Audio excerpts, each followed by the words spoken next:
lajɛ bagaw Mali kɔni media kanubagaw aw minnu kɛra dusuba kanubaga ye aw minnu votera dusuba ye an y'o fɔ ye ko lakika o de bɛ anw ka jeu in na Prestige Africa an ye maa o maa ta an bɛ wuli ka so o ma an tɛna fɔ donsi da kelen k'a fɔ ko Karimasina de ye nin wari hakɛ di ko de y'a to a kɛra an ka trophée tabaga ye karisa de ye nin relation modèle ye da an ma n'o kɛra an ka trophée tacogo ye an mana mɔgɔ ta an bɛ wuli ka se o baara k'an tɛgɛ da kow kisɛ kan n'i y'a ye maa ba tan bɛ se ka voter maa o maa ye k'olu ka photow like walasa an k'o ta k'o don ni jeu in na o tigi tɛ maaden ye Mali kɔnɔ Mali kɔ kan bi an bɛ cɛ mun fɛ yen ale tɛ maa dogolen ye Mali kɔnɔ a yɛrɛ dɔnnen don Mali kɔ kan ka tɛmɛ Mali kɔnɔla kan nka n y'o fɔ aw ye ko n'aw nana maa o maa fɛ yen mɔgɔninfin ka ɲi da wɛrɛ la nka tɔgɔ ni jamu ka ɲi i yɛrɛ da ani sɔgɔma Dosoba. Ani sɔgɔma. I bɛ se k'i tɔgɔ fɔ ani jamu Mom TV lamɛntigiw bɛɛ ye. Ok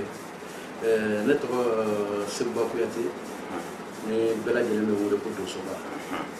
n bangera Bamakɔ yan n fa ye Kabila Kuyate n ba ye Fanta Karisɔgɔ n yɛrɛ sigiyɔrɔ bɛnnen bɛ Farajɛ ma ani Faransi n bɛ Bamakɔ ni Faransi ni ɲɔgɔn cɛ bi Bamakɔ yan nɔ n bɛ Farajɛ Isiya Karifo. Aw y'a mɛn Seguba Kuyate ni bɛɛ ko ale ma ko Dosoba a bɔra maa min na olu tɛ maa dogolen ye kabini ani Fanta ala k'u dayɔrɔ suma ala k'u fara silamɛsuw kan bi sɔgɔmada in na an b'i bara Prestige Africa de y'o le i komi an y'a fɔ cogo min na an ka jeu la an ka denmisɛnnin minnu bɛ yen an ka singula minnu bɛ yen minnu kelen bɛ ka Mali ta k'a da u kun Mali kɔnɔ ni Mali kɔ kan o de kɛra sababu ye k'an se yan ɲininkali fɔlɔ min b'an bolo ka ɲɛsin ma sɔgɔmada in na o ye an y'a ye k'e bɛ denmisɛnninw dɛmɛ Mali kɔnɔ Mali kɔ kan an ka denmisɛnnin minnu bɛ Faransi minnu bɛ Guinée minnu bɛ jamana fan Gambie b'o la Tchad b'o la u y'a fɔ an ye ko n'u sigi ma kuma o kuma k'i b'u dɛmɛ fɛn jumɛn de bɛ e bila k'u dɛmɛ ŋaniya jumɛn de nana n'o dɛmɛ ninnu ye ka ɲɛsin o denmisɛnninw ma ka d'a kan an y'a ye setigi caman bɛ k'u ka se dan u ka du an'u yɛrɛ ma nka e ko k'i b'i ka se ta ka kɛ ka Mali denmisɛnninw diɲɛ denmisɛnninw dɛmɛ mun nana n'o hakilina ye. Hakilina min nana ni denmisɛnninw dɛmɛli ye ne bolo adamaden k'a dɔn o bɛɛ lajɛlen bɛ bɔ denmisɛnninya de la fɔlɔ ka sɔrɔ ka kɛ mɔgɔkɔrɔba ye mɔgɔ si mɔgɔkɔrɔbala maa tɛ ban bɛɛ bɛ fɔlɔ denmisɛnninya in de kɔnɔ o denmisɛnninya kɔnɔna la n'i ye degun sugu dɔw ye ni ala nana nɔgɔya k'e ye ɲɛfɛ e tɛmɛna sira min fɛ n'i ma kɛ ɲakuna ye i tɛ fɛ minnu fana b'i kɔfɛ olu ka o sira kelen o si donc ni ne miirila n na mɔ cogo la n bɛ mana denmisɛnnin ye tɔɔrɔ kɔnɔ a bɛ kɛ n hakili bɛ jigin n yɛrɛ de la n hakili bɛ jigin n yɛrɛ la et surtout cɛ n'i bangera n'i ye denw sɔrɔ i b'i miiri k'a fɔ ala ye bi nɔgɔya ne ma mais ne denw sini bi adamaden den cɛ den ka siniɲɛsigi tɛ villa ye n'i ye miliyari bila i den ye o tɛ avenir ye i mana so caman jɔ ka bila i den ye o tɛ siniɲɛsigi i ka siniɲɛsigi ye mun ye i denw bolo sini o ye i yɛrɛ jogo ani kɛwale ani ŋaniya n'i ye ŋaniya ɲuman sigi walidenw ala fana bɛ hinɛ i denw na sini mais ni e ye miliyari sɔrɔ k'a bila ko n denw ta e tɛ mɔgɔ sɔn a la e bɛ walidenw ye tɔɔrɔ la e bɛ nin bila ko nin ye n denw ta walahi ala bɛ sanfɛ kelen pe dɔrɔn de ye ala ye denw bɛ so in feere ka ban k'a dun parce que fa ma hinɛ n'i ye villaw de to yen denw bɛ so in bɛɛ feere k'a ban n'i ye miliyari to u bɛ miliyari nin dun k'a ban ka tila ka na siri tɔw la pour que n fa y'a fɔ ɲɛna cogo min i denw kana siri mɔgɔ la sini i ka hinɛ walidenw na n'i hinɛra walidenw na denmisɛnnin an ka mɔgɔkɔrɔba b'a fɔ ko denmisɛnninw ye kɔnɔw de den bɛ se ka n'a bolo don tasuma la a b'a jeni i bɛ tɛmɛ étape kan i bɛna se étape wɛrɛ ma tuguni i bɛ tasuma i bɛ kojugu ni koɲuman dɔn excusez-moi n'i nana se kojugu ni koɲuman dɔnni ma o b'a sɔrɔ e tɛ se ka fosi kɛ i yɛrɛ i fini ye mɔgɔ i sabara i mɔgɔ i bɛ tɛmɛ o de kan sa fo ka na majorité sɔrɔ majorité fana sɔrɔlen o ni garijɛgɛ fana tɛ kelen ye ala bɛ dɔw kɔrɔbaya i b'u ye mɔgɔ b'a fɔ mais pourquoi i bɛ nin kamalenkɔrɔ ninnu kɛ ala ma a bɛɛ tɛ fugariya n tɛ fugariya encouragé i bɛ denmisɛnnin bila a ka baara kɛ mais garijɛgɛw tɛ kelen ye n'i y'i cɛɲɔgɔn ye min ye majorité sɔrɔ ko bɛna ka na kunko f'i ɲɛna a dɛsɛlen de bɛ s'i ma n'o tɛ sago bɛɛ lajɛlen sago i ka kɛ i bɔɲɔgɔn ye mais n'i y'i cɛɲɔgɔn setɔ i ma ka taa a kunko da i kɔrɔ e ka n'i ka se lajɛ i k'a bila ko ala min y'o e bila o sanfɛ o don fɛn min se b'i ye kana to a jigi tigɛlen ka bɔ i fɛ a bonya n'a dɔgɔyara i se ye min ye o k'a ye ala b'o sara i fana denw ye sini mɛ ne nana ne fɛ yen sisan ne ye n kali ye n ko walahi Jalo dɔrɔmɛ 10 tɛ ne kun ka sɔrɔ dɔrɔmɛ 20 bɛ n kun e mago bɛ 5 la ne ye n kali n ko walahi 10 tɛ n kun walahi i y'o kalili min kɛ ala la somaya t'o la moriya t'o la fosi t'o la ala bɛna o dɛsɛ k'o yira e la sini mɛ ni ne kariyara n ka dɔrɔmɛ 10 o la ka 5 di e ma ala b'o sara ne ye sini ni ala m'o kun segin ne ma wari la o bɛ sara ne den dɔ fana ɲɛ ganbagatɔ ye sini ne ka faamuyali cogoya ye nin ye n'o fɔ ye ko n'aw bɛ émission la k'i ka lamɛn n'aw bɛ Momo TV lajɛ aw bɛ waaju ka taa fɛ don o don a y'a ye ninnu n'u ka setigiya bɛɛ u n'u ka dɔnkotigiya bɛɛ u dɔnnen don diɲɛ fan bɛɛ nka esprit de partage b'u la aw yɛrɛ n'a fɔ anw ɲɛna bi ni aw ye nin interview in lajɛ k'anw ye maa o maa ta an ma maa lankolon ta an ma maa ta a tɔgɔ fɛ donsoba bɔra ka mun fɔ nin ye maa i bɛ maa jɔ 100 nin tɛ maa 70 la ani kɔ la nka ale mun y'a dɔn ko ale ka diɲɛlatigɛ ye ani mɔgɔw ta ye ko ni ɲana dɔ ma bi dɔ b'a dɔn i sini ko a yɔrɔ yɛrɛ la a ye mun fɔ n'o ye leçon ba ye ko mɔgɔ a ka di bɛɛ ye i ka kun i yɛrɛ la i ka k'i yɛrɛ ye ni mɔgɔ nana i fɛ yen o kɔrɔ k'a dɛsɛra an bɛ taa hali bi n'an bɛ cɛbaw fɛ yen n'an bɛ senkolaw fɛ yen an na leçon caman sɔrɔ an b'an sɛnsɛn ka se ɲininkali sabanan ma nin wagati in na an y'a ye i ni diɲɛ président bɛɛ ka di Afrique t'o la Europe t'o la n'i taara fan bɛɛ président bɛɛ bɛ boli i bɔ o dalu ye jumɛn i ka relation jumɛn de b'u i n'u sɔgɔ ɲɔgɔn na. Bon, ala yɛrɛ dɔrɔn don ala yɛrɛ dɔrɔn don a tɛ ko ne bɛ dɔɔnin kɛ ka tɛmɛ maliyɛn bɛɛ kan a tɛ ko bɛ se ko la ni bɛɛ ye mɛ ni n fa y'a fɔ ɲɛna cogoya min na n'i ma kɔrɔtɔ i ka don bɛ na ni adamadenw dar'i la i ma danaya in kɛ a b'i ɲɛna k'i tɛ se yɔrɔ min na i bɛ taga se yen a ye fɛn 2 de fɔ ɲɛna a ko Segu i kana nkalon tigɛ i kana nata n'i ma nata mun ye dɔɔnin tiɲɛ anw fɛ yan nata a tɛ i n'a fɔ dɔɔninkɛla tɛ yan fɛn min kan ka kɛ 200 e ye 12 f'o la i bɛ barika bɔ a la ni diɲɛ fɛn fɛn dir'i ma anw ye dɔɔnin sɔrɔ an fa de la jinɛma d'an ma ka na bɔ sanfɛ ka tun n wolola ka sɔrɔ n fa bɛ nin sira in na n ye n fa den fɔlɔ ye ka kalan kɛ nka anw fɛ yen mankaw fɛ yen n'i ye fa den fɔlɔ ye i bɛ i fa bolofɛnw ta n'o tɛ siga bɛ k'i ma a bɛ fɔ ko est ce que yɛrɛ wolo don donc ne fa bannen n fa tun bɛ baara kɛ Sénégal Gambie président ye o teri kun don donc n wolola ka nin sɔrɔ so ka sɔrɔ n fa ni faamaw ka di donc peut être o kɔnɔna la minnu b'o kalama u b'a fɔ ko ni sanji nana k'a tɔ bɛ to comme ye san ɲɔgɔn tɛ a foroko ye san ɲɔgɔn y'a den donc n'i m'a tiɲɛ i yɛrɛ ma a ka ca la mɔgɔw man ka tigɛ i la mɔgɔ kelen tɛ se ko bɛɛ la mais i bɛ se fɛn min na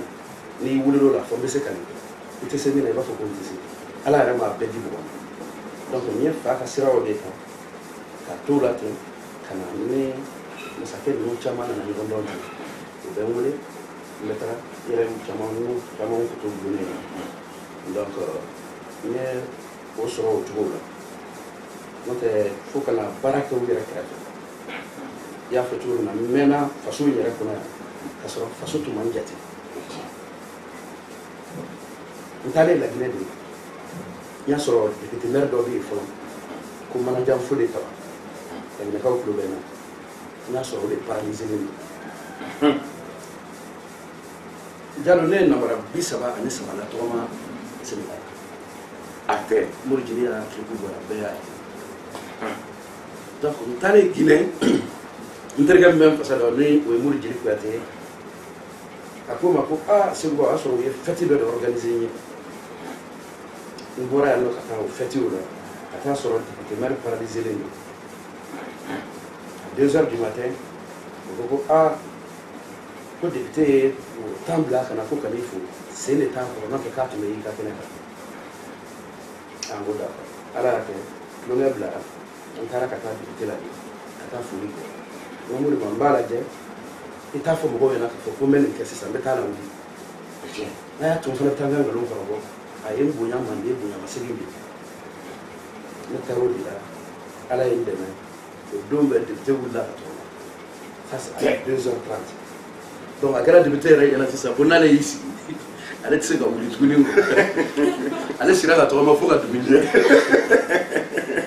ne dan ye bɛɛ tigila ye bi an na leçon caman sɔrɔ anw na ko caman bɛ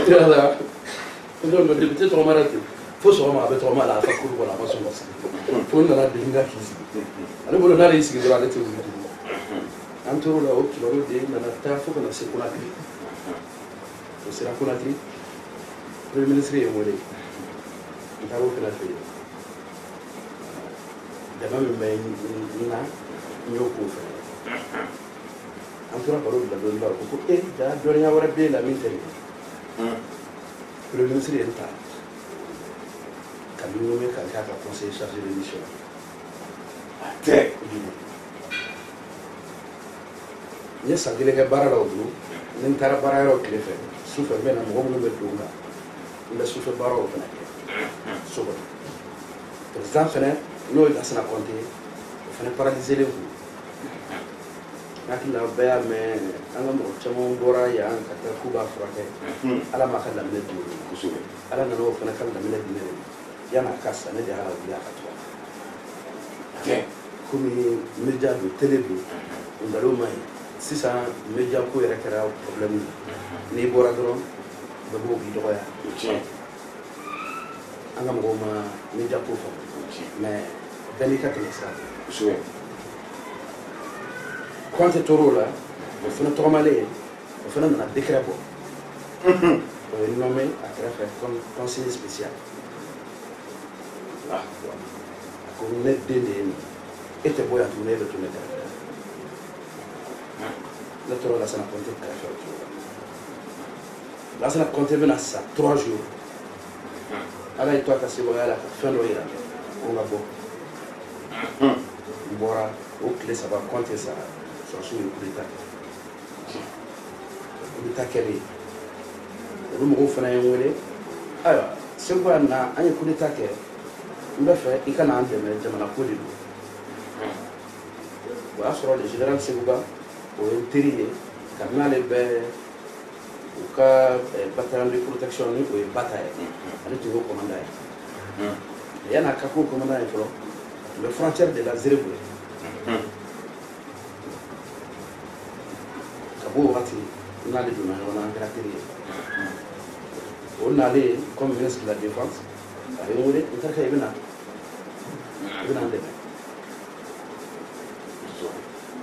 n taara Laginɛ fo ka transition ban transition bɛ ban tuma min na o de nana ka na nommé ambassadeur Bitimila chargé des arts et de la culture à la présidence donc o kɔnɔna de la sisan faso mɔgɔw binna ka na bɔ n kalama kosɛbɛ Mali t'a den fɛ o tiɲɛ mais o tɛ an ba Mali la Mali ma deli ka reconnaissance di ne ma fɔlɔ ne ye n cɛ ɲɔgɔn min na tɔgɔma Mali kɔnɔ yan n tɛ se k'o da fɔ mun bɛ ŋunuma ka na ni namara sengala ma misɛnya e ka farikolo tɛ se a sen kɔrɔ a sen tɛ se farikolo kɔrɔ n'i nana n'a ye ne kɔrɔ yan sisan n b'a wuli a bɛ tɔgɔma ala ka sebaya ne y'o mun dɛmɛ Mali kɔnɔ yan a dɔw vidéo bɛ n bolo n bɛ se k'o yir'i la kabini n t'a filmé n mago t'a la mais finalement komi ɲɔgɔn neniw ni ɲɔgɔn nagosiw b'a la sisan ni n ye min tɔgɔma n b'o filmé ne b'o yira ne y'o min kɛ Mali kɔnɔ n t'a da Mali ma deli ka reconnaissance ta ka di yan o tɛ n découragé n faso i bɛ se ka fɛn fɛn kɛ n'i b'i cɛ ɲɔgɔn ye k'a fɔ k'o de bɛ ŋunuma sen 4 kan k'e bɛ se k'o lawuli ala ye dɔɔnin d'e ma min bɛ se k'a to e bɛ se k'o wuli o ka tɔgɔma n'i m'o kɛ ko Mali man jate i juguyara n'i b'i cɛ ɲɔgɔn de k'o bɛ fini bɔ a yɛrɛ k'a yɛrɛ lankolon bɔ k'a yɛrɛ lebu bɔ ko fɛn b'e bolo e bɛ se k'o dɛmɛ k'o furakɛ k'o b'o la ne mo frake e ko ko way mali man jati mali kan jati ala yambila ala ba sara ko donc ne yo mo ken to hakeda wasu mai ite wasu na ngani ke sisansa ne be se ka ko le ke sisansa ala barkala ko biye la tiga ke ni ñofo yi ko on te se kaluna on te tuku kalun tigila ko ni anyi fon fe me ambu me ayere da ambu ta tigida o me da yi me tigila a bora ka kuma do fo o le so en media o ma en journaliste bela jeli ma mali kono ni mali ko kan on kele no tieni nge fen o le ga ngate ni ma nge fen anga ka dundugu kono mun te ku yira sanfɛ ni mama don ala n'a don ni mɔgɔ ba modèle bɛ mali kɔnɔ ni cɛbalin ba modèle bɛ mali kɔnɔ k'a fɔ ko jamana wɛrɛw de b'o ta ka décret présidentiel bɔ ko bɛ an ka jamana kɔnɔ kan ka kɛ kunnawoloko ye nka an y'a dɔn an ka faso ɲɛmɔgɔw ɲɛ bɛ an ka émission lakika in na u ɲɛ bɛ an ka émission précise in na n'o ye trophée ye a jɔnjɔn di don ni ala sɔnna ma an ka jamana tigilamɔgɔ caman na kɛ yen u na bɔ ko caman kalama nin video in na kɛ sababu ye mali ɲɛmɔgɔw yɛrɛ k'a dɔn ko cɛba dɔw bi jamana in kɔnɔ ko olu tɛ bolo kɔfɛ fɛn ye an bɛ tɛmɛ n'an ka ɲininkali ye hali bi ka d'a kan Donsoba ye zana dɔ da ko sa furu tɛ sa ɲɔgɔn bɔ nka ko sadi n'o mɛnna ko bɛ kɛ sa ɲɔgɔn ye an bɛ tɛmɛ n'an ka ɲininkali ye hali bi ka taa sisan an y'a ye an y'a mɛn ko i nana i ye taama dɔ kɛ ka taa tubabu jamana kan i nana ni livre caman ye an n'u b'i dɔn ni dɔnmaya ko ye ni dɔnko ko ye nka hakilina jumɛn nana n'o livre ko ye ka taa livre ta fo tubabu jamanaw kan k'i bɛna jɛnsɛn mali ekɔlisow la i ma dan falajɛ ma i ma dan bananabugu ma o min y'i sigiyɔrɔ ye i faso ye i ko ko mali ekɔliso bɛɛ o mun nana n'o ye. n ye kelen min f'i ɲɛna an bɛɛ lajɛlen bɔra denmisɛnninya kelen de kɔnɔ n'i y'a mɛn jamana denmisɛnninw de don sini mon frère ne tɛ politique kɛ aussi n t'a kɛ k'a fɔ ko mɔgɔ ka voté n ye politique ko sira fɛ n tɛ politique la jamana ka hɛrɛ bɛ mɔgɔ mɔgɔ bolo ala k'a bolo mɛ ni se bɛ ne ye ala ye se nɔgɔya ne ye garijɛgɛ nɔgɔya ne ye ne bɛ se ka taa Europe kan an ka mɔgɔw bɛ yira dɔw kɛ télé la ne t'olu fɛ ne bɛ ninnu caman kɛ ka tɛmɛ ne bɛ taa Europe ne bɛ ninnu sɔrɔ n tɛ wari dugu la o mɔgɔw de bɛ yen nɔ ni association ka di n bɛ s'u ma wa an ka denmisɛnninw bɛ yen nɔ san o san olu ka fɛnw bɛ yɛlɛma livre yɛrɛ sɔrɔli man gɛlɛn a transport de ye ka na o de ye problème ye kilo kelen avion na o taa fo 2000 ni 500 n'i ko k'i bɛ ninnu kilo jate o la n'o tɛ ninnu caman bɛ yen kilo caman ye a tɛ foyi tiɲɛ adamaden e bɛ n'a di an ko bɛɛ lajɛlen ko jamana ka sini ɲɛsigi ye denmisɛnninw ye jamana ka sini ɲɛsigi ye denmisɛnninw ye mais denmisɛnninw f'u ka kalan de kalan dɔrɔn pe de bɛ dimi bɔ adamaden na i tɛ jamana si avancé le ka sɔrɔ denmisɛnninw kalannen tɛ anw fɛ yan nɔ denmisɛnninw ka niveau d'étude c'est bas mun b'o kɛ n ma bila jamana ɲɛmɔgɔw la mais anw bɛ école kɛ wagati mun na i b'a sɔrɔ bibliothèque tun bɛ écoliso bɛɛ la i bɛ du min sɔrɔ bi mali kɔnɔ du tan o tan ko min bɛ tilelafana ni surafana ni daraka dun ɲɔgɔn fɛ man ca e k'o b'e bilen yan voilà n'i ko dutigi ma k'a ka livre san ko k'a d'a den ma a tɛ san nasɔngɔ ko jɔrɔ b'a la a ka gɛlɛn donc an ka denmisɛnnin minnu bɛ yen bi n'olu bɛ ka kalan kɛ u bɛ ka kalan kɛ maɲumako mun kɔnɔ ne b'o kalan n ka hamina fɔlɔ-fɔlɔ ye mun ye bi ka se k'o denmisɛnnin ninnu dɛmɛ ni n bɛ fɛn wɛrɛ sɔrɔ min ka bon nin bɛɛ ye pour que mali denmisɛnninw n bɛ se k'u dɛmɛ cogo min farafinna denmisɛnninw yan dɔrɔn tɛ n bɛ taa yɔrɔ yɔrɔ la ni n ye denmisɛnninw ye tɔɔrɔ kɔnɔ ni n bɛ se k'u dɛmɛ ni fɛn min ye n b'u dɛmɛ avenir wɛrɛ fosi tɛ jamana la ni denmisɛnninw tɛ bɛɛ ko denmisɛnninw de ye sini ɲɛsigi ye mais denmisɛnnin kalannenw ko don ni denmisɛnnin ma kalan a tɛ se k'a yɛrɛ ɲɛnabɔ i tɛ se k'o kalan fana kɛ abada ka sɔrɔ kalan kɛ minɛnw t'i bolo dusu bɛ denmisɛnnin caman na i bɛ taa sɔrɔ dɔw bɛ u teriw de ka livre minɛ k'a kalan kilasi kɔnɔ a kɔrɔbɔ i ka don ekɔliso filanan ka kare kɔnɔ i ka taa kilasi kɔnɔ kilasi kelen kɔnɔ i b'a sɔrɔ k'a fɔ ko denmisɛnnin min ka minɛn dafalen b'a bolo kilasi kɔnɔ n'i y'a sɔrɔ 50 personnes bɛ kilasi kɔnɔ a tɛ tɛmɛ mɔgɔ 5 kan mati livre b'a bolo français b'a bolo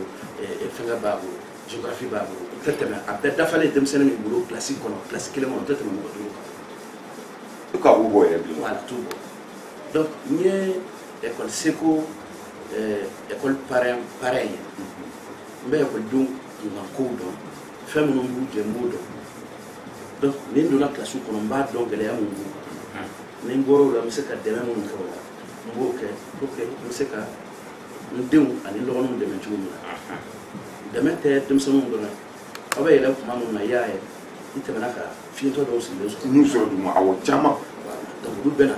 ya wakati be c'est quoi bien ba frère ya la bu na mimbe bu la mbokla gere bu dene mu be bu don dala ka dam na fo badla bu ko du bena ka mu be ne njora fe la boro bana ke ka mu bu ko